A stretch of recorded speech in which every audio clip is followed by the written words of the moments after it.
Hello everyone. I hope all of you are having a great time and let's walk through today's question. Today's question is construct binary tree from in order and post order traversal. In this question we are given two integer arrays. The first one represents the in order traversal of the binary tree. The second one represents the post order traversal of a binary tree. We need to consume these two arrays to generate the original tree back. And let's take one example. Here the in order traversal is given to us as 9 1 15 27. Post order traversal is given to us as 1 9 7 23. And we need to consume these two input arrays to reconstruct the binary tree, the original one. And we need to return its head or the root. Without much ado, let's look at the presentation that I have created for this, and I'll be explaining the algorithm as well as the example in the PPT itself. So stay tuned. Let me just start the slideshow. Let me just take a pen. Construct binary tree from in order and post order traversal, LeetCode 106. It's a medium level question on LeetCode, and I also feel the same. So let's take the same example that was specified in the question. The in order traversal is given to us as 9 1 15 27. So let me ask you guys a question. How do we represent the in order traversal? In order traversal is represented by left, info, right. How do we represent the post order traversal? Post order traversal is represented by left, right, info. And for the given tree, it is given as 9, 15, 7, 23.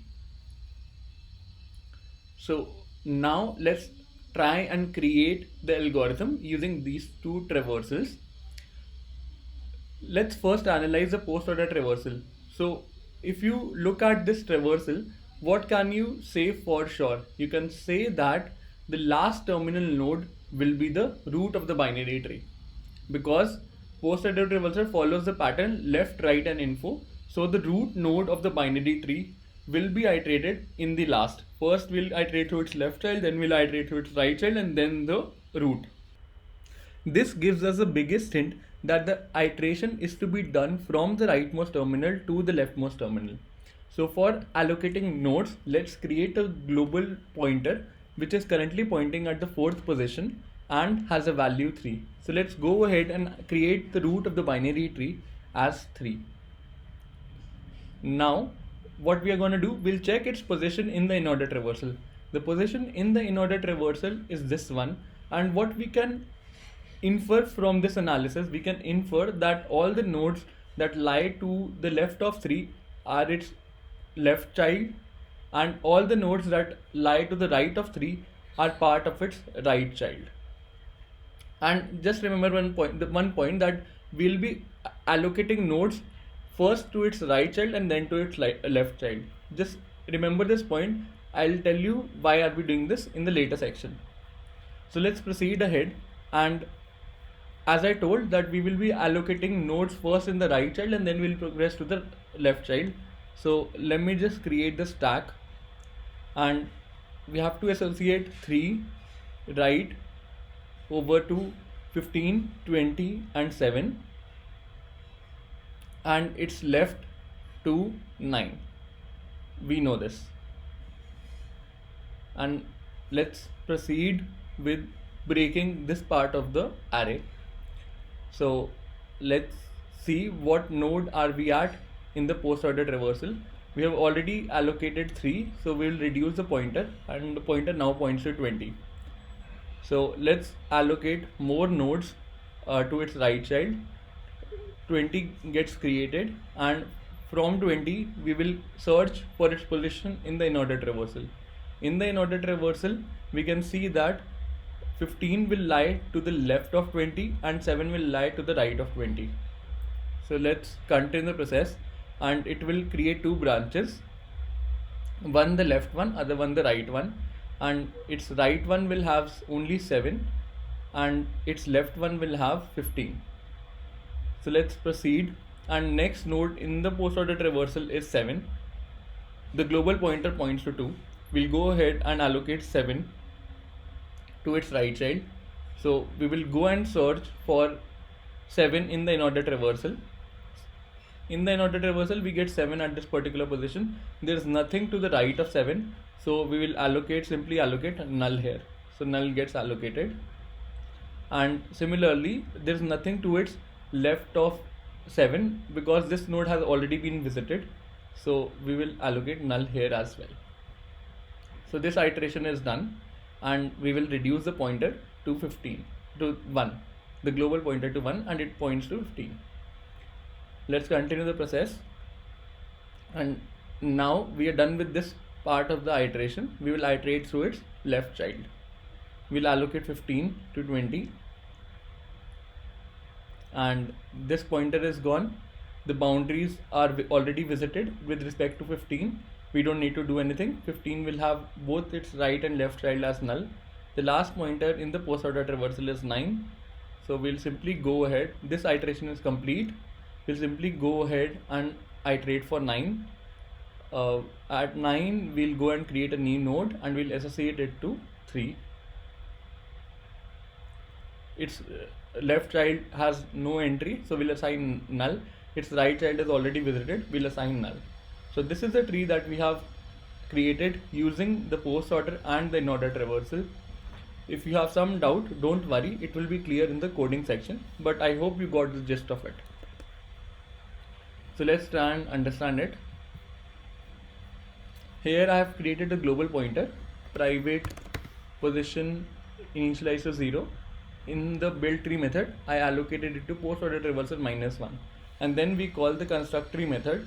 I pass in the in order traversal, the post order traversal, the range in which we need to search in the in order traversal. It starts from 0 to in order traversal -1, and in the end we simply return the root, whatever is returned from the construct tree helper method. So the code logic lies in the construct tree helper method. It accepts 4 parameters: in order traversal, post order traversal, starting index, and the ending index. If my position happens to be less than 0, I simply return null. If my starting index happens to be greater than ending index, I simply abort the process and return null from it.